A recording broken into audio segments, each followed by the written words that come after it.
Olá, muito bom dia, bem-vindo aqui ao Morning Call da Intertrading, tá? A Intertrading é um escritório da XP, tá? Tem vários assessores, tá? E você tem aqui o contato aqui embaixo na descrição, tá? Bom, hoje o mercado lá fora está aí com uma leve queda, tá? O mercado americano aí, a Nasdaq está caindo aí em torno de 0,4% e a Europa estava o dia todo, a madrugada toda aí meio em alta e agora virou para baixo em torno de 0,25% de queda. O Eurostoxx 50, que é um dos principais índices lá da Europa.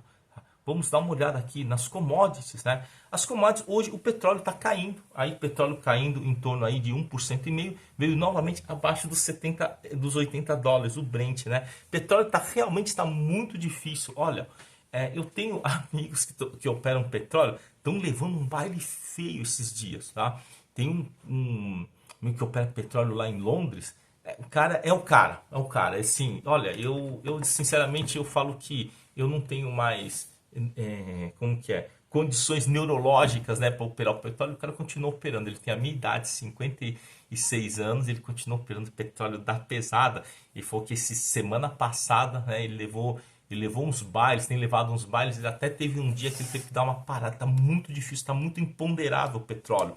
Não está respeitando pontos gráficos, não está respeitando o ciclo, está bem complicado. E quando você vai ver, num período aí de mais ou menos um mês, ele está na faixa de 80, né? Pois é, gente, às vezes até os operadores mais assim, must, né? Perdem para o mercado, tá? E um outro fator aí, né, um outro elemento aí é o ouro, gente. O ouro já está há muito tempo acima dos 2 mil dólares a onça, o que é uma coisa pouco comum, né? Desde a época do Covid, ele ficou assim acima dos 2 mil dólares, pouco tempo, ele vai e volta. E o ouro parece que ele está subindo lá, as suas médias móveis, né, estão subindo, tá? Isso aí é um fato, né? Não é uma opinião. E isso bastante preocupa, né? As últimas vezes no mercado financeiro em que o ouro começou a ganhar muita força, né? Em geral, os ativos também ganham um pouquinho de força, mas depois é o ouro que acaba sendo a vedete, principalmente se a crise se prolongar. A crise não precisa ser uma quebra de empresa, mercado desabando, não precisa disso daí. A crise é o sentimento. É o sentimento. O sentimento humano estando ruim, fica ruim mesmo, tá? Conta rapidinho uma história aqui. Que tinha um senhor, isso é uma história, né, que a gente ouve falar de negócio, e fala assim, tinha um senhor que era deficiente visual, e só que ele tinha uma barraquinha de cachorro quente.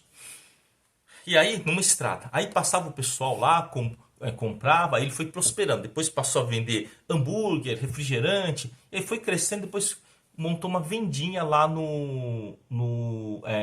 lá na beira da estrada. Depois dessa vendinha ele aumentou a venda, virou lá uma grande lanchonete, depois de uma grande lanchonete virou um grande supermercado, virou um atacadista, ficou gigante lá. E aí ele tinha um filho que ele mandou para estudar lá nos Estados Unidos. Aí quando o filho voltou dos estudos, estudou economia, chegou pro pai e falou assim, nossa pai, olha só, mas quanto desperdício? Como assim, filho? Olha, essas luzes aqui, o senhor está com uma placa gigante aqui, está com tanta propaganda aí na estrada, o senhor não sabe da crise? Aí ele pergunta assim pro filho, mas que é isso, filho?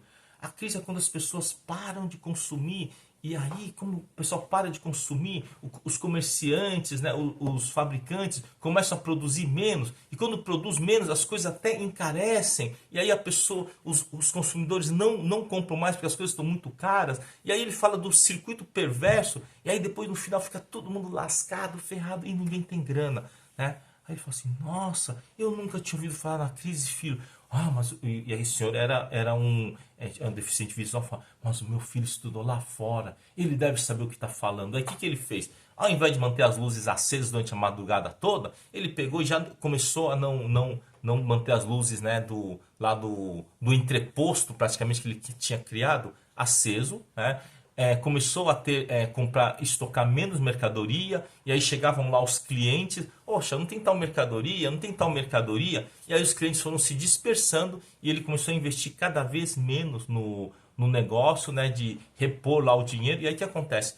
Aí vai piorando, piorando, chega uma hora que ele tem que devolver lá o terreno alugado, depois ele começa a reduzir, virou de um entreposto, né, distribuição, virou lá um mercado, depois virou um mercadinho, depois uma pequena mercearia, e no final ele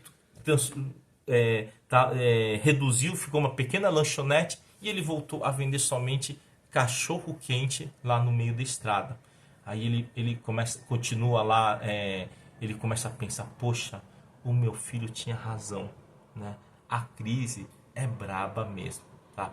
E essa história aí, até um pouco anedótica, foi contada por um professor quando eu fiz econometria fui fazer umas aulas de econometria, e foi uma das histórias que ele contou, né? Sobre o que a percepção humana pode nos trair, ou então pode criar realidades que talvez não existissem se fôssemos um pouquinho mais racionais, tá? Então fica aí essa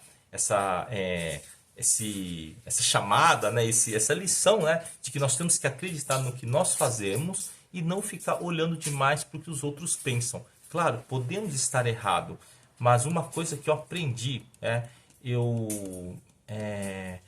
diversas vezes na vida, eu errei muito na vida, todos erram, tá? Não vem dizer que as pessoas são perfeitas, mas às vezes que eu mais me arrependi foi quando eu fui pela cabeça dos outros, porque aquelas vezes que eu tomei as minhas decisões baseadas nas minhas convicções e eu falhei, eu só fui punido pela falha.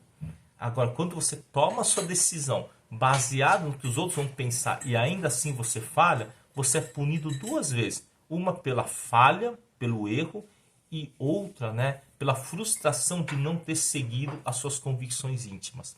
Tá? Eu gosto muito de seguir as convicções íntimas. Uma vez tem um filme, né, na Isabel Allende, A Casa dos Espíritos.